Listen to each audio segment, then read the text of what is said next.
May is Mental Health Awareness Month. Correct. You hear a lot of talk about mental health awareness and what we're doing, or more importantly, what we're not doing. How poorly it's addressed in this country. And I do realize this is not our typical type of segment that we do on the show, like 562 texting over, although this is not your usual subject matter on The Woody Show. I'm really looking forward to this segment. I'm 26, and I've struggled with serious depression and suicidal thoughts this past year. I opened up to a friend of mine, and she was going through a lot of feelings I was having. I'm on antidepressants now and doing a lot better, but so many people struggle with some kind of mental illness. This segment is so appreciated. And that's really what this is all about. Now, our coworker, her name is Katie. Hi, Katie. Hi, Katie. Hey, guys. We have worked with Katie for years, ever since we got here to the radio station. And I never knew this about Katie because she's always so, peppy and happy and everything else. But it just goes to show that everybody has a story. That's right. Everybody has something about them that you may not know. And it wasn't until she walked in the studio the other day during the show and she handed me a copy of her book. And all I saw is that her name was on this book. I didn't know anything what it was about. I'm like, oh, look at you with a book. I know. It's and cool. then I said, what's this about? And she told me what it was about. And it's a really incredible story. She took all these journal entries from the time that she was 17, and she was journaling about her brother's suicide. Her brother Gabe, 17 years old, took his own life. And she started journaling, and she made this into a book. It's called Journey of the Heart, a 17-year-old's journal after losing her brother to suicide.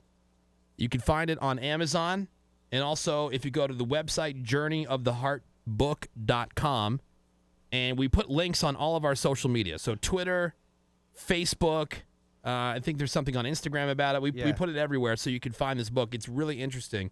What was the reason you started doing the journaling in the first place? Was this just your way of dealing with the reality? Yeah, I think so. After Gabe died, he was so well loved. Everyone would come to the house. They were just flooding us with flowers and cards. And I remember on the 1-year anniversary, the house was full of people that just came over and wanted to offer their condolences. And everyone remembered the date. So November 15th, they all came over. And it was the next night when the house was quiet.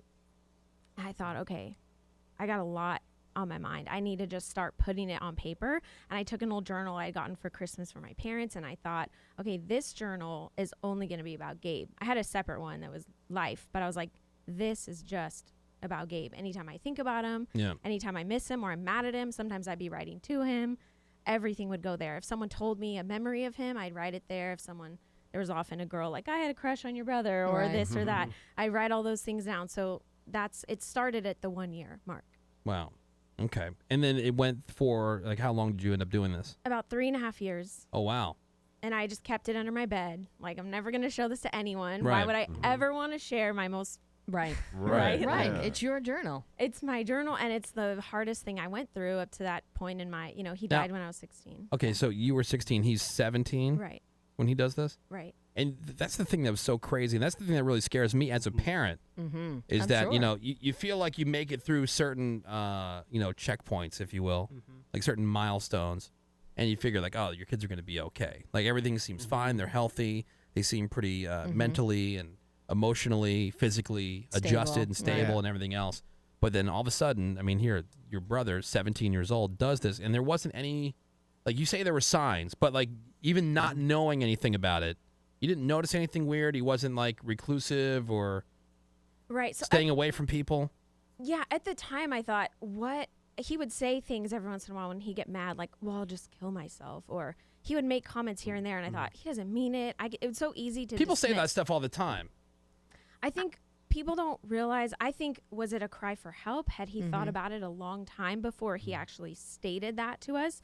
And after he passed, it was at the funeral and the weeks following, he said, one thing to this friend, one thing to that friend, one thing to us. Okay. And we put the puzzle together that he had been thinking about this. And from the outside, good-looking kids, so many friends, a great family. What reason would he ever have to kill himself? Right. I thought he'll never do that.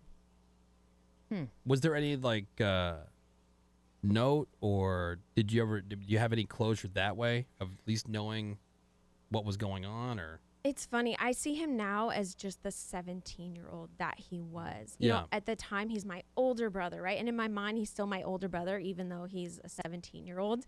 And I just see the fuller picture, I think, now that ultimately he just lost hope.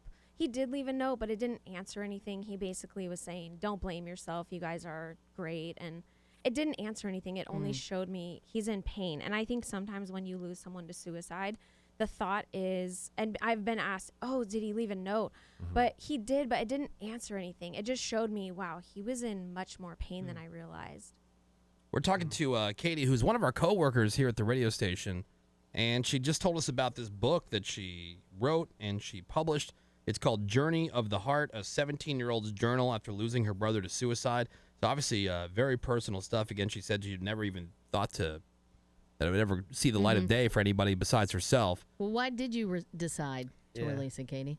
I ended up, it was 3.5 years of writing, and I shared it with a friend, and I had maybe this deep down feeling like maybe I would share it one day, maybe. And I showed it to a friend, and she said, and I did karate with her for years, and she never knew about my brother. And then I shared my journal, and she said, I have a brother that died by suicide. Oh, wow. And we did karate for years. I never knew that. And she said, she flipped through it, and she said, she just closed it and looked up at me and said, you should publish this. And it just really hit me like, okay, if it can help you, it can help others.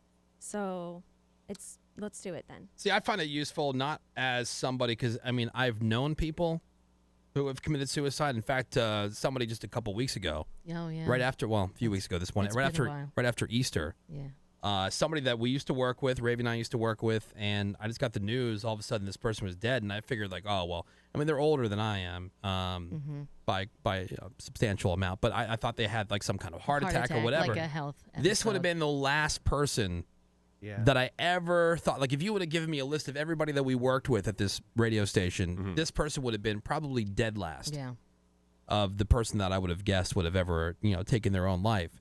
But they were going through some stuff. There was like Katie said, this person just gave up hope. Yeah. Yeah. And so I feel, even as somebody who hasn't dealt with it directly with like an immediate family member, just as a parent, because you're always looking for some knowledge or some signs. Just as a person that has friends and family members and everything else, like things that you can look out for. Like what are some of the other, like you said, looking back, there were all these signs, there were all these like red flags. Right. So first, what are some of those? Yeah, you can find all this, of course, on American Foundation for Suicide Prevention, but I'll list them out as how they relate to my brother. First, saying that you're going to take your life. Someone that says they're thinking about killing themselves, or feeling hopeless, feeling like a burden, feeling like there's no reason to go on, and really just losing hope.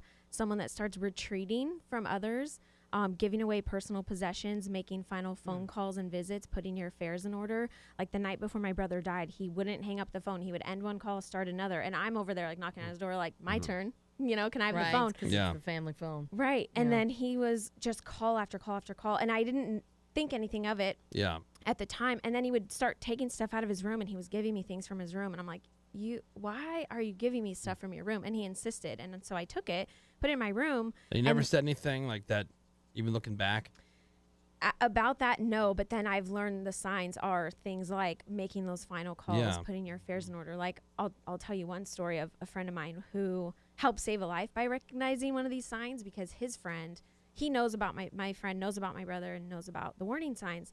And he was texting with a buddy of his, and they had plans to hang out. And this buddy texts him and says, hey man, like, thanks for being such a good friend. And he looks at it like, thanks for being a good friend. Why is he sending me this? We're hanging out soon. What is this about? And he called me, said, this kind of sounds, I'm worried about my friend. I think he might be thinking about suicide. And I said, he absolutely is. And I found out more information. I said, okay, I think based on this case, you need to get over there, call his family. Anyway, they ended up getting there, getting the ambulance there, getting the kid had already begun to end his life. They got him to the hospital and saved him. Wow. Whoa. Because my friend recognized this warning sign that this text is out of place. He's saying goodbye. Yeah. Jeez. Because I look at it over the list. I think a lot of people, like I made the comment earlier, people say things like, oh, I'm going to kill this guy. You don't really mean that. It's like an expression. Sure. Or like people say that like, oh, God. I say it all the time. No, I hate it. Ravi got mad at me the other day. Yes. It's not a good look. And I said something about, I was asking her about like this place she's getting. Right. Like some meals, prepackaged meals. Prepackaged meals and stuff from. I said, well, she goes, you going to try it out? I said, well, it's either that or I'm going to pick up a gun. And I wasn't meaning that. I but knew he didn't mean it, but I still don't yeah, like it. I'm saying, no, people say that kind of stuff, and that's why I'm saying I'm looking over this list of things like, depression, okay, loss of interest, okay, rage, irritability, anxiety, like a lot of those I could say that fit me. I don't feel suicidal, but sometimes it's hard to recognize, and I think there's a lot of guilt that people carry around after somebody either attempts to or goes through with suicide. Because it's hard to pick up on those things. Like you say, like, oh, they're giving away possessions or making final phone calls. Well, if you knew it was final phone calls and they were giving away stuff, but I guess it's just being hypervigilant. And seeing the whole picture, right? So like you're saying, you might see one of those signs, but it's putting the picture together. Like he was cutting himself too. I remember that was towards the end of his life. And self-harm is another reckless behavior. All those things are also warning signs. Well, we're talking to Katie, who's one of our coworkers, and her book is called Journey of the Heart. A lot of people obviously asking about this. Journey of the Heart is the name of the book. You can find it on Amazon. You can also find it on her website, journeyoftheheartbook.com. But we have links to everything on our Facebook page, which is facebook.com/The Woody Show, on our Twitter, @The Woody Show. And you should definitely read this.